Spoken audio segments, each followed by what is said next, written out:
രണ്ടാം വരവിൽ Donald Trump കൈക്കൊണ്ട തീരുമാനങ്ങളിൽ ഏറ്റവും സുപ്രധാനമായിരുന്നു ജന്മാവകാശ പൗരത്വം എന്ന സമ്പ്രദായം അവസാനിപ്പിക്കുന്നതിനുള്ള ഉത്തരവ്. അധികാരമേറ്റ ആദ്യ ദിവസം തന്നെ ജന്മാവകാശ പൗരത്വ സമ്പ്രദായം അവസാനിപ്പിക്കാൻ ഒരു എക്സിക്യൂട്ടീവ് ഉത്തരവ് പുറപ്പെടുവിച്ചു ട്രംപ്. എന്നാൽ സിയാറ്റിലെ ഫെഡറൽ കോടതി ട്രംപിന്റെ നീക്കം തടഞ്ഞു. എന്നാൽ നിലപാടിൽ നിന്ന് മാറില്ല എന്ന് ട്രംപും വ്യക്തമാക്കി. ഇപ്പോഴിതാ ട്രംപിന്റെ അടുത്ത വാദം ചർച്ചയാവുകയാണ്.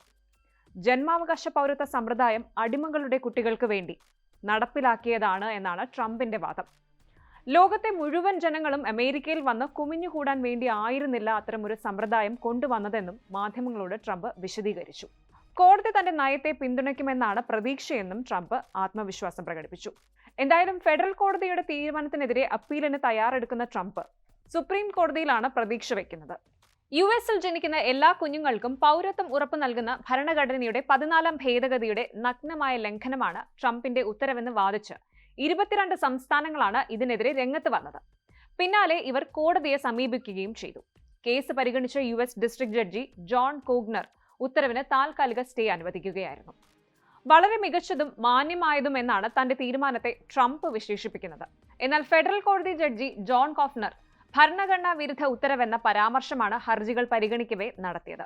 കുടിയേറ്റ വിഷയത്തിലും പൗരത്വാവകാശത്തിലും ട്രംപ് ഭരണകൂടത്തിന്റെ നിലപാട് വ്യക്തമാണെന്നിരിക്കെ ചില നിയമനിർമ്മാണ നീക്കങ്ങളും അണിയറയിൽ നടക്കുന്നുണ്ട്. എക്സിക്യൂട്ടീവ് ഉത്തരവനുസരിച്ച് ഫെബ്രുവരി 19 ശേഷം രാജ്യത്ത് ജനിക്കുന്ന കുട്ടികൾക്ക് ജന്മാവകാശ പൗരത്വം ഉണ്ടായിരിക്കില്ല.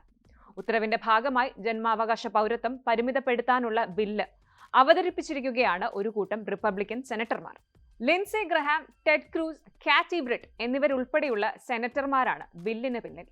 നിയമവിരുദ്ധ കുടിയേറ്റക്കാരടക്കം ജന്മാവകാശ പൗരത്വം ചൂഷണം ചെയ്യുകയാണെന്നും ഇത് രാജ്യത്തിന്റെ സുരക്ഷയ്ക്ക് ഭീഷണിയാണെന്നും മൂവരും ചൂണ്ടിക്കാട്ടുന്നു.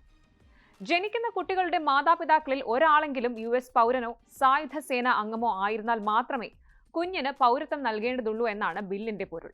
അനധികൃത കുടിയേറ്റത്തെ പ്രോത്സാഹിപ്പിക്കുന്നതാണ് നിലവിലുള്ള നയമെന്നാണ് ഈ സെനറ്റർമാരുടെ വാദവും. ദേശീയ സുരക്ഷയ്ക്ക് ഈ ഒരു നയം അപകടമാണെന്നും ഇവർ വാദിക്കുന്നുണ്ട്. സെന്റർ ഫോർ ഇമിഗ്രേഷൻ സ്റ്റഡീസിന്റെ കണക്കുകൾ അനുസരിച്ച് രേഖകളില്ലാത്ത കുടിയേറ്റക്കാർക്ക് 2023 മാത്രം 2.5 ലക്ഷം കുട്ടികൾ ജനിച്ചു എന്നാണ്. അതായത് അമേരിക്കയിലെത്തിയ 2.5 ലക്ഷം വരെ നിയമവിരുദ്ധ കുടിയേറ്റക്കാർക്ക് ജന്മാവകാശ പൗരത്വം ലഭിച്ചു എന്നും കൂടിയാണ്. ചൈന പോലുള്ള രാജ്യങ്ങളിൽ നിന്ന് സമ്പന്നരായ ദമ്പതികൾ രാജ്യത്തെത്തി കുഞ്ഞുങ്ങൾക്ക് ജന്മം നൽകുകയാണെന്നും ആ കുഞ്ഞ് അമേരിക്കൻ പൗരനായാണ് വളരുന്നതെന്നും സെനറ്റർ ഗ്രഹാം ചൂണ്ടിക്കാട്ടി. നിയമനിർമ്മാണം നടപ്പായാൽ കുടിയേറ്റത്തിൽ വലിയ മാറ്റം കൊണ്ടുവരാൻ കഴിയുമെന്നാണ് ട്രംപ് അനുകൂലികളുടെ നിലപാട്.